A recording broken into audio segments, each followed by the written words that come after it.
Bismillahirrahmanirrahim. Alhamdulillahirabbil alamin. Wa bihi nasta'in ala umurid dunya waddin. Wassalatu wassalam ala asyrafil anbiya wal mursalin Sayyidina Muhammadin wa ala alihi wa sahbihi ajma'in.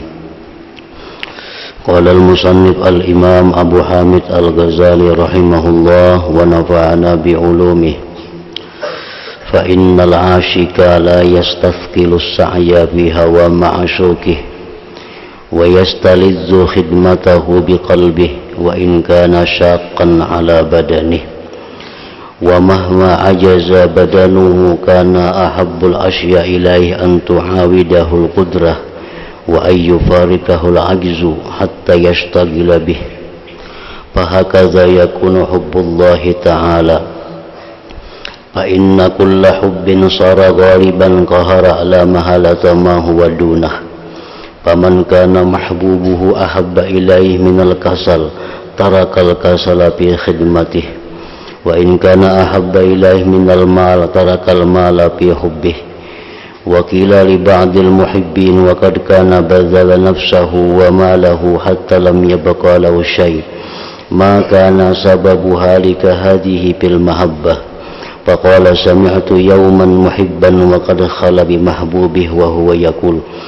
أنا والله أحبك بقلبي كله وأنت معرض عني بوجهك كله فقال له المحبوب إن كنت تحبني فأيش تنفق علي قال يا سيدي أملكك ما أملك ثم أنفق عليك روحي حتى تهلك فقلت هذا خلق لخلق وعبد لعبد فكيف بعبد لمحبوب فكل هذا بسببه إلى آخره.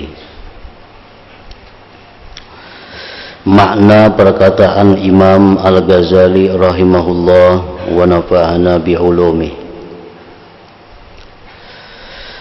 Sesungguhnya orang yang rindu ia tidak merasa berat untuk berusaha memenuhi keinginan orang yang dirindukannya. Ia merasa lezat untuk melayaninya dengan hatinya, meskipun payah pada tubuhnya.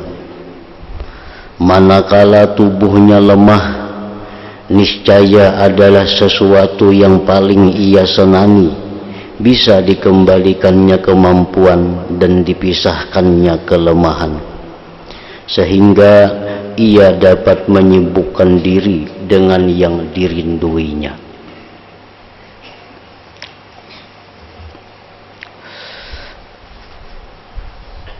Maka begitulah adanya cinta kepada Allah Subhanahu wa ta'ala. Artinya bahwa dapat kita lihat, dapat kita saksikan dengan mata kepala kita di alam yang nyata ini atau alam dunia, alam mulki wasyahadah. Dapat kita lihat bahwa orang yang merindukan sesuatu ia tidak merasa berat untuk berusaha memenuhi keinginan yang dirindukannya. Orang yang merindukan sesuatu dia tidak merasa berat untuk berusaha memenuhi keinginan yang dirindukannya. Nah, itu dapat kita lihat dengan mata kepala. Orang yang merindukan kedudukan, orang yang merindukan pangkat dan jabatan, maka tentu dia tidak merasa payah, tidak merasa sulit, tidak merasa berat tubuhnya untuk mencapai apa yang dirindukannya. Kita lihat misalnya orang-orang yang mengingini kedudukan, orang yang ingin berpangkat, orang yang ingin hendak jadi tentara, Itu kerinduannya hendak jadi tentara, keinginannya hendak jadi tentara. Maka latihan-latihan yang berat yang dialaminya itu bisa dia atasi. Latihan-latihan yang berat bisa dia laksanakan dengan senang hati. Karena apa? Karena itu memenuhi apa yang dirindukannya. Orang mulai berabai hendak jadi tentara itu berjalan batis sampai ke Banjar, berjalan batis awak hibak macam-macam dibawa, bawaan nang berat. Nah tapi mereka itu melakukannya dengan senang hati walaupun badannya payah, tapi hati mereka senang. Kenapa? Karena mereka merindukan sesuatu, mereka merindukan tentara itu, hendak jadi tentara. Nah demikian pula orang yang merindukan kekayaan, orang yang merindukan kesugihan, ia korbankan dirinya untuk mencapai tujuannya itu. Walaupun susah payah, walaupun nyawa taruhannya, tapi itu merasa inting. Kenapa? Karena demi mencapai kerinduannya, keinginannya menjadi orang yang kaya. Nah orang yang mendulang tuh, itu nyawa taruhannya, bila rumbih mati. Tapi di mana-mana banyak orang mendulang. Kenapa? Karena itu kerinduannya untuk mencari kekayaan, nah, kerinduannya untuk sugih.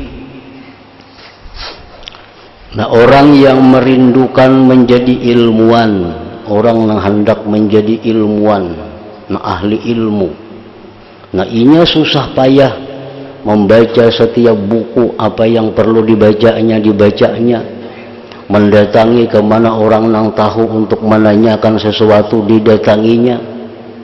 Karena apa? Karena yang dirindukannya adalah, yang dicintainya adalah ingin menjadi seorang ilmuwan, ahli ilmu. Nah jadi itu contoh-contoh bisa kita saksikan dengan mata kepala kita. Orang yang merindukan sesuatu tidak merasa sakit hatinya untuk mencapai tujuan itu, walaupun badannya hancur, walaupun badannya susah payah. Nah perempuan-perempuan yang kita dengar yang merindukan kecantikannya, ini bini-bini hendak benar bungas rupa, hendak benar berhidung mancung, hendak benar bebungas. Nah ini rela mengeluarkan duitnya, hakun dioperasi orang, dibius orang, demi mencapai yang dirindukannya supaya muhanya jadi bungas. Padahal duit keluar, awaknya sakit, tapi itu kada susah bagi mereka. Hatinya tetap senang melakukan itu karena ingin mencapai apa yang dirindukannya, yaitu menjadi orang yang bungas. Nah contoh-contoh itu dapat kita saksikan dengan mata kepala zahir ini. Maka begitulah adanya cinta kepada Allah Ta'ala.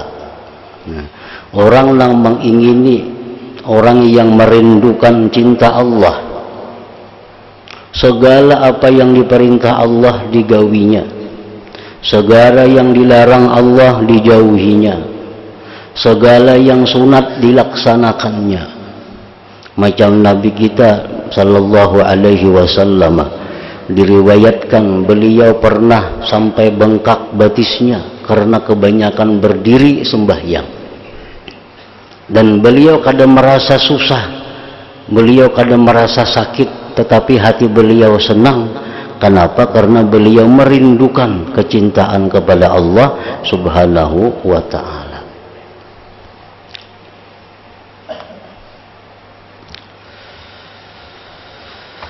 Jadi badan kita, hati kita siap melayani apa yang diinginkan oleh yang dirindukan. Badan kita, hati kita siap melayani apa yang dirindukan oleh yang kita rindukan. Kalau yang kita rindukan itu Allah, yang kita rindukan itu surga, maka hancur tubuh kita kada jadi soal, sesuai bayarannya. Yang kita rindukan ini Allah, yang kita rindukan ini surga, lalu badan kita hancur berkeping-keping karena mencapai itu sesuai, karena yang kita rindukan itu Allah, yang kita rindukan itu surga. Tetapi kalau tubuh kita ini kita hancurkan untuk mencapai keinginan-keinginan duniawi, nah itu rugi. Tubuh kita hancurkan, pikiran kita habiskan untuk mencapai keduniaan, itu adalah rugi. Apa ruginya? Larang nang dikurbanakan daripada apa yang didapat. Larang nang dikurbanakan dari apa yang didapat. Allah subhanahu wa ta'ala menciptakan kita seperti ini, betangan, bebetis, betalinga, lengkap. Nah, ciptaan Allah ini sangat mahal, luar biasa mahalnya, dan kadang dijual orang. Nah, kalau orang misalnya pagat tangannya, pagat tangan, orang ini miliarder, miliaran diisi harta, kamana aja mencari kadang berjual tangan itu. Nah, daripada larangnya nang ciptaan Allah ini. Nah, kemudian lagi Allah memberi kita akal pikir. Akal pikir ini pun kada ada nilainya dengan dunia. Akal kita kurang sedikit saja jadi gila. Belum kada ada, kurang aja sudah kada normal lagi. Kita lagi melihat orang gila, tuh kurang tuh orang ngajar. Hanyar kurang sudah kayak itu jadinya. Hanyar kurang. Tuh kekurangan aja orangnya, kurang akal aja, belum lagi kada bakal. Kurang akal lagi sudah kayak itu. Misalnya berhandap ke pasar ke situ kamari berbaju kada. Tuh siapa tuh jar? Tuh kurang ya orangnya. Nah, kurang. Apalagi kada bakal bisa betilanjang. Nah, jadi akal yang diberikan Allah, akal pikir ini mahalnya, harganya kada kawa dihitung dengan dunia. Kada kawa dibayar lawan duit. Adakah orang berjual akal? Kada ada. Orang tubuh bungulan nukar akal supaya pintar adalah kada ada. Nah, jadi kecerdikan, kepintaran yang diberikan Tuhan kepada kita itu sesuatu yang mahal. Nah, sesuatu yang mahal yang diberikan Allah ini jangan kita hancurkan, jangan kita gunakan untuk hal-hal yang rimih. Hal-hal yang rimih. Kita gunakan akal pikir kita untuk mencapai keduniaan. Habis-habisan menggunakan pikiran sampai runtuh rambut daripada panasnya kepala. Mencapai keduniaan, rugi. Apa ruginya? Larang nang kita kurbankan dari apa nang bakal didapat dunia itu. Nah, tapi kalau akal pikir ini kita gunakan untuk menggali hukum Allah, akal pikir kita gunakan untuk mencari makrifat kepada Allah, nah ini setimpal itu. Sesuatu yang kada berharga, luar biasa mahal, hendaknya dikorbankan kepada sesuatu yang lebih mahal. Nah, itu untung. Kita kada tahu tentang Allah, lalu kita pikir, nah, kita habiskan pikir kita untuk mengetahui tentang Allah. Nah, itu menggunakan pikir yang untung. Kenapa? Nang dipikirkan ini Allah. Yang dipikirkan ini ada tentang sifat-sifat Allah, tentang makhluk-makhluk Allah, untuk mencapai ma'rifat kepada Allah. Nah, ini untung. Ayo habis akal pikir untuk menggunakannya kepada ma'rifat, itu kada rugi. Orang tuh mengenali ma'rifat kepada Allah, kenal, mengaji ma'rifat sampai kegilaan, ya tuh kada ruginya. Kenapa? Karena yang dicarinya ini memang sesuatu yang lebih mahal daripada akalnya itu sendiri.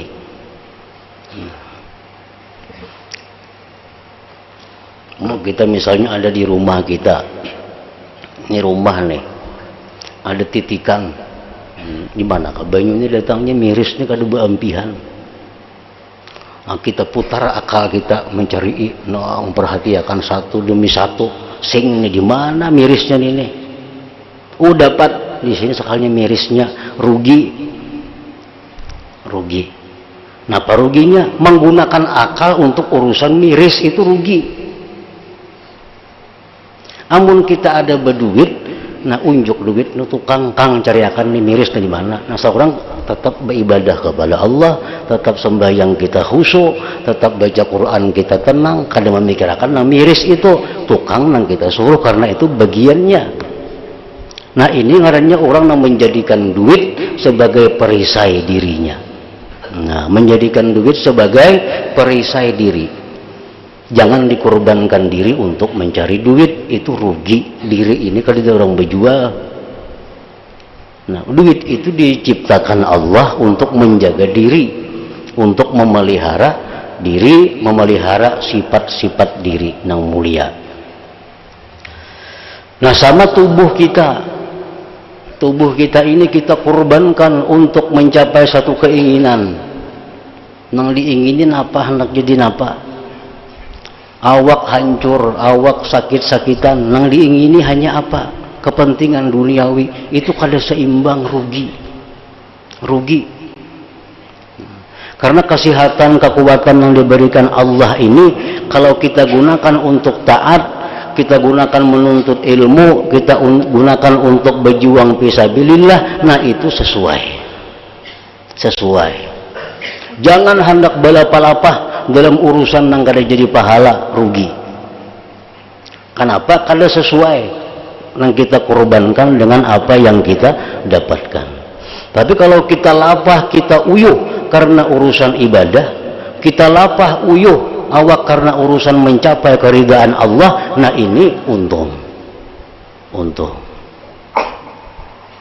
Jadi gunakanlah pemberian Tuhan yang mahal ini dalam diri kita, gunakan untuk mencapai yang mahal. Jangan digunakan untuk mencapai yang murah, rugi.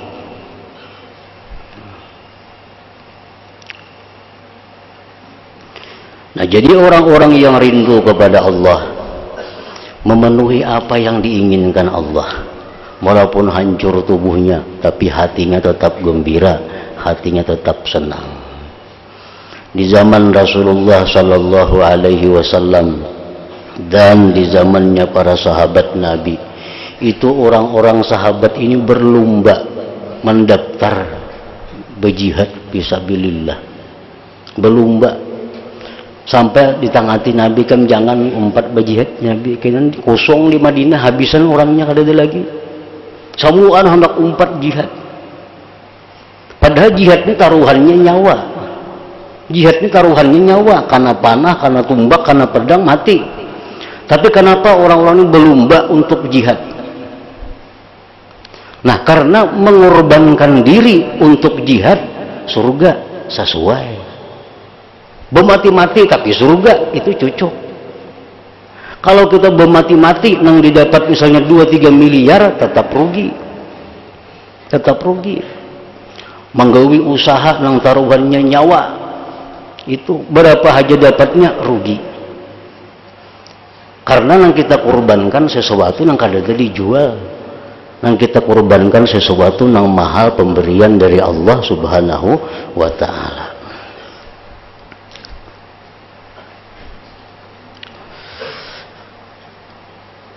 Nah, maka begitulah adanya cinta kepada Allah Ta'ala. Orang yang mengorbankan dirinya karena dirinya merindukan surga, dia korbankan dirinya untuk mendapatkan surga. Nah, ini setimbang, ini cocok itu.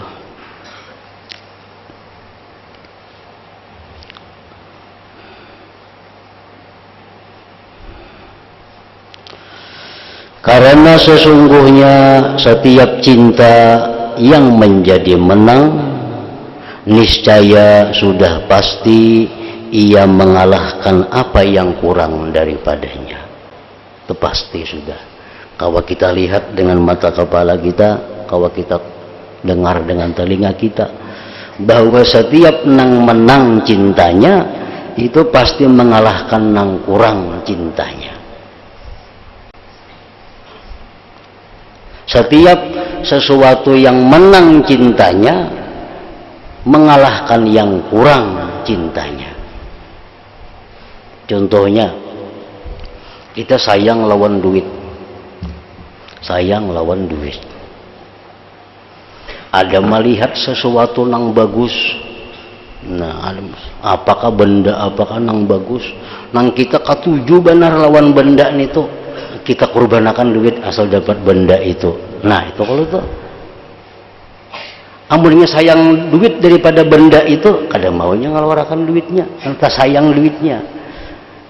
Setiap cinta yang menang pasti mengalahkan cinta yang kurang. Kenapa kita wani mengorbankan duit? Padahal duit ini kita sayangi, kita tukarakan ke itu, ke ini. Karena kita lebih cinta itu ini daripada duit itu. Jakanya kita sayang duit daripada itu ini, kadang mau keluar duit. Simpan duit sebanyak-banyaknya.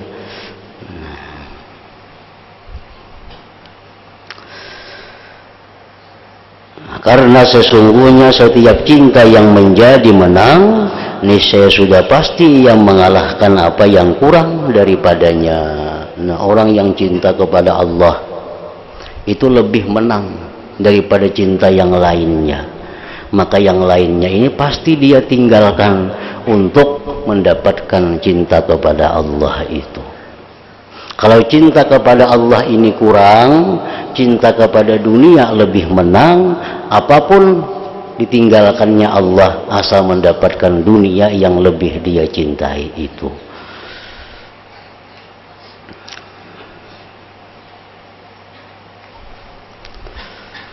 Ada keuntungan yang banyak, keuntungan banyak yang berlipat-lipat keuntungannya. Nya katuju ya lawan duit nang untung tuh katuju. Tapi amun itu ku ambil, Allah kada katuju. Allah jarnya kada katuju, Allah melarang itu. Walaupun tuh banyak untungnya, tapi Allah melarang. Nah, di situ akan ditimbang cinta kita, nang mana nang kita cintai nang lebih, itu nang unggul. Bila kita cinta kita kepada Allah menang, untung nang banyak tadi karena dilarangnya kada jadi kita ambil. Tapi bila cinta kepada Allah ini kurang, nah Allah Ta'ala nang kalah, keuntungan itu nang diambil walaupun dilarang oleh Allah Subhanahu wa Ta'ala. Maka orang yang adalah orang yang dicintainya lebih ia cintai daripada kemalasannya, niscaya ditinggalkannya kemalasan itu untuk melayani kecintaannya. Orang yang dicintainya ini nah menyuruhinya macam-macam. Nah, ujar nang orang yang dicintai ini, kam kena subuh datang ke rumahku, kena jam pulang jam 12 datang ke rumahku, kena kam tengah malam datang pulang ke rumahku. Ujar nang kita cintai ini. Tengah malam itu kita malas benar mendatangi ngelawan nang orang kita cintai ini. Tapi karena nang orang kita cintai ini menang dalam hati kita, kalah kemalasan ini, kalah kemalasan itu. Akhirnya tengah malam datang ke rumah nang dicintai. Padahal guring nyaman, dingin, malasnya luar biasa mendatangi nang orang dicintainya nih. Tapi nya menyuruh datangi aku jarnya. Nah, kemalasannya tuh kalah apabila orang yang dicintainya itu lebih daripada malas.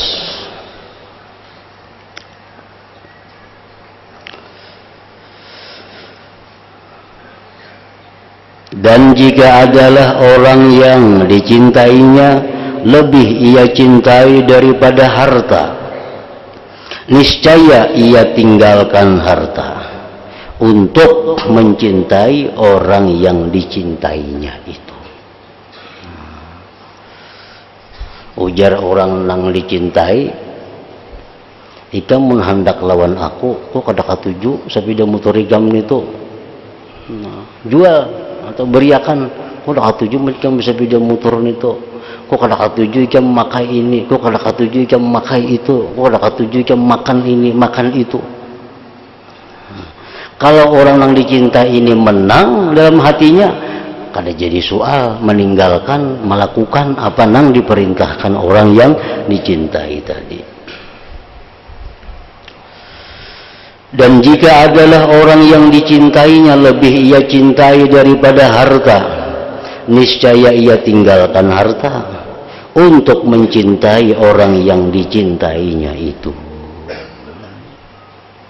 Sehingga sebagian orang yang cinta, al-muhibbin, yang mana ia telah memberikan dirinya dan hartanya sehingga tidak tersisa lagi baginya sesuatu. Ada sebagian orang yang cinta, dia berikan dirinya, dia berikan hartanya sehingga kada punya apa-apa lagi. Ia ditanya orang, ditakoni orang, apa sebabnya keadaanmu sampai begini pada cinta? Apa sebabnya keadaanmu sampai begini pada cinta? Harta habis, dirinya diberiakannya, jadi pembantunya, jadi khadamnya, ini orang kaya. Karena mencintai seseorang itu kan menghabiskan dulu harta, kan datang ke rumahku jadi hadamku maka. Apa sebabnya keadaanmu sampai begini pada cinta? Maka ia menjawab, saya mendengar pada suatu hari orang yang bercinta dan ia bersunyi sepi dengan orang yang dicintainya. Aku mendengar ada orang yang saling cinta mencintai, berduaan di tempat yang sunyi. Ia berkata, demi Allah saya cinta padamu dengan sepenuh hatiku, dan kamu berpaling dariku dengan seluruh wajahmu. Ujarnya saya, kung aku ni cinta lawan ikam seluruh hatiku, kenapa ikam negara menghiraukan aku? Orang yang dicintai itu menjawab, jikalau kamu benar-benar cinta kepadaku, maka apakah yang kamu berikan untukku? Orang yang mencintai itu berkata, aku berikan kepadamu semua yang aku miliki, kemudian aku serahkan nyawaku kepadamu sampai binasa.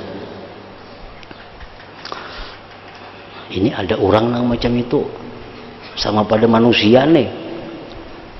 Nah, nang mencintai ini manusia, nang dicintainya manusia. Nah, maka saya berkata, ujar sebagian muhibbin tadi, ini percintaan adalah percintaan antara makhluk dengan makhluk dan antara hamba dengan hamba. Maka bagaimanakah percintaan hamba kepada yang disembahnya? Bagaimanakah percintaan seorang makhluk kepada Khaliknya? Tentu lebih daripada yang demikian tadi. Maka kesemuanya inilah sebab-sebabnya tadi.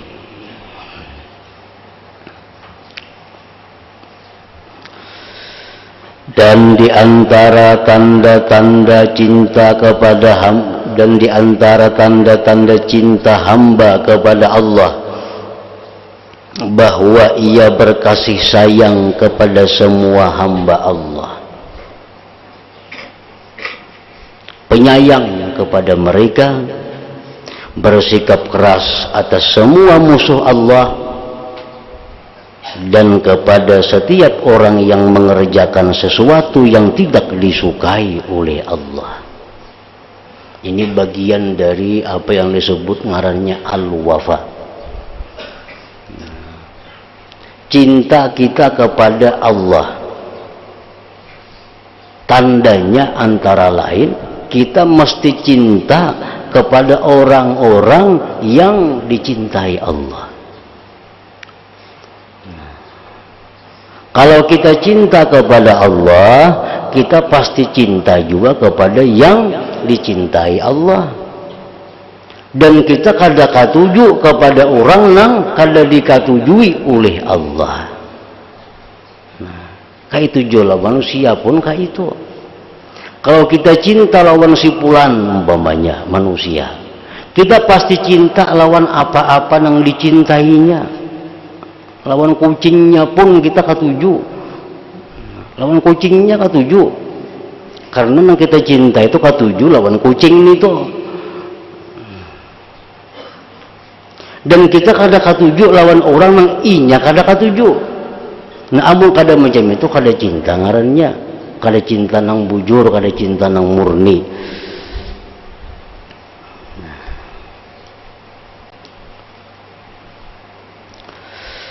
Bahwa ia berkasih sayang kepada semua hamba Allah, penyayang kepada mereka, bersikap keras atas semua musuh Allah, dan kepada setiap orang yang mengerjakan sesuatu yang tidak disukai oleh Allah, siapapun dia, anak kita kah, bini kita kah, orang tua kita kah, siapakah, bila inya ini musuh Allah, kita musuh juga.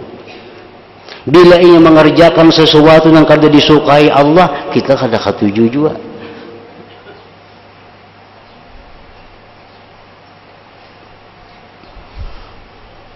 Sebagaimana firman Allah Ta'ala, asyidda'u 'alal kufar ruhama'u bainahum.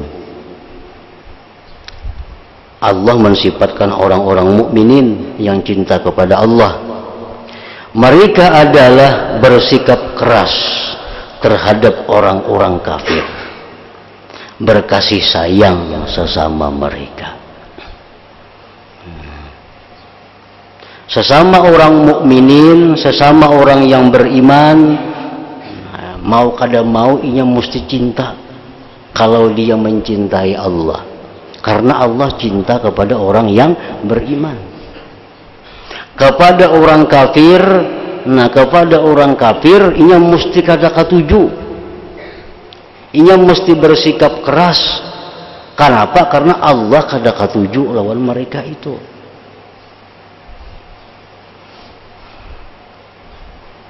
Nah makanya mun kawa jangan beperakan rumah lawan orang kafir.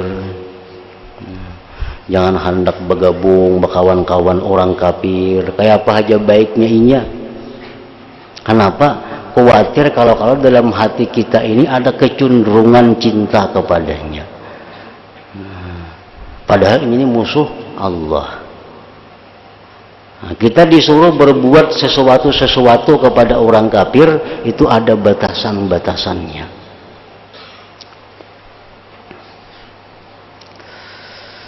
Karena hati kita ini jubilatil qulub ala hubbi man ahsana ilaiha. Tabiat hati kita ini cinta kepada orang yang baik lawan inya. Jadi jangan hendak berkenalan lawan orang kafir tuh kalau kada perlu kenal.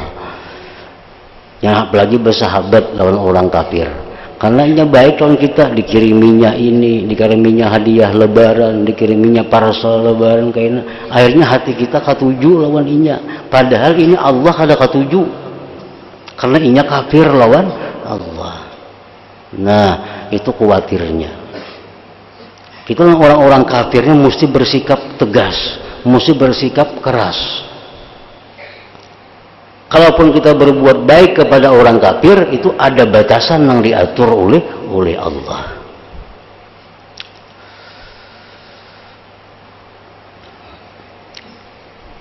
Misal kita ada langganan, umpamanya Cina, nang kada agama Islam, itu kada jadi masalah kita berhubungan bisnis lawan mereka, kada dilarang. Nabi pun pernah sanda-besanda lawan orang Yahudi. Nabi pernah kerja sama bisnis dengan orang Yahudi, sin kada berduit, sin sanda akan lawan orang Yahudi. Nah, pernah itu. Itu menunjukkan bahwa kerjasama dalam usaha lawan orang Yahudi, Nasrani, non-Islam kada jadi soal. Nah cuma jangan sampai menumbuhkan dalam hati kita itu cinta kepada mereka. Nah ini yang bertentangan. Amun kita terlalu akrab lawan orang kafir, itu kayaknya akhirnya bisa kita katuju lawan inya. Nah sedangkan Allah menyuruh jangan katuju.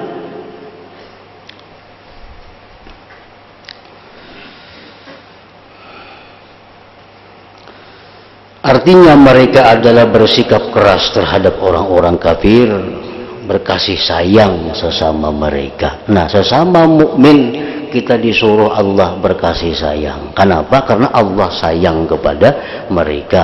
Kalau kita cinta kepada Allah, kita cinta kepada orang yang dicintai Allah. Kita bersikap benci, bersikap keras kepada orang yang dibenci oleh Allah.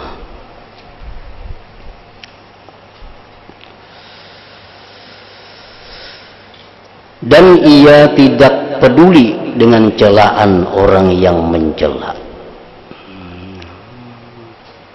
Inya mencintai orang yang dicintai Allah, inya membenci orang yang dibenci Allah. Inya kada peduli celaan orang.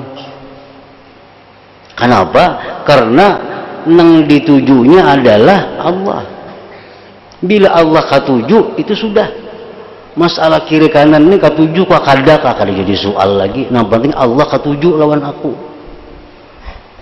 Dan ia tidak peduli dengan celaan orang yang mencela.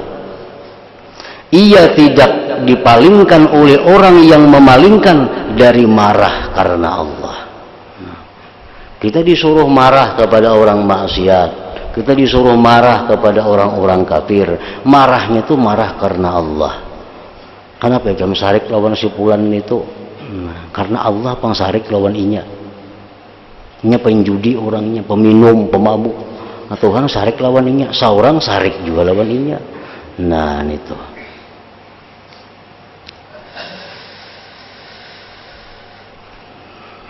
Ia tidak dipalingkan oleh orang yang memalingkan dari marah karena Allah. Dengannya Allah mensifatkan para walinya. Nah, Allah mensifatkan para wali-wali itu bahwa orang wali itu mereka kasih sayang kepada orang mukminin, mereka bersikap keras kepada orang-orang kafir, mereka kalau marah marahnya itu karena Allah, kalau cinta cintanya karena Allah. Nah, ingat situ sebagaimana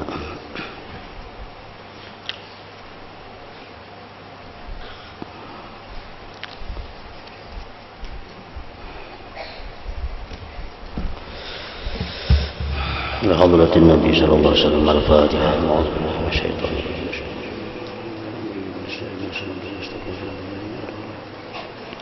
غير المغضوب عليهم. أفضل الذكر فاعلم أنه لا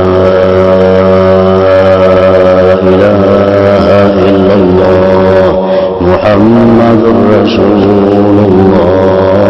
لا إله إلا الله محمد رسول الله. لا إله إلا الله محمد رسول الله. لا إله إلا الله. لا إله إلا الله. لا إله إلا الله. لا إله إلا الله. لا إله إلا الله. الله الله الله الله الله الله الله الله الله الله الله الله الله